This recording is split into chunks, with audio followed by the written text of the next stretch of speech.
Ақылыңыз бүгінгі күнді бағалап қана емес, сонау болашаққа жоспар құруға да қабілетті. Әрбір сөзіңізді сүйсіне тыңдаймын. Пайғамбарымыз айтқандай, сізді мақтаған адамның бетіне топырақ шашыңыз. Селим Паша, ниетіңіздің түзу екенін білем. Бірақ адамды бетіне мақтаған адам одан бір нәрсе дәметіп тұрады. Сондықтан да мақтайтын шығар.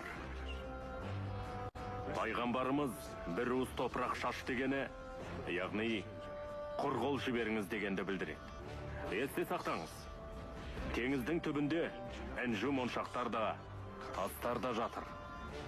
Мұндай нәрселер кемшіліктерге жатады. Бәріміз пендеміз. Ешкім кемел емес. Сені әрдайым мақтайтын адамға теріс бұрылып қара деп өзіме әрдайым айтып жүрем.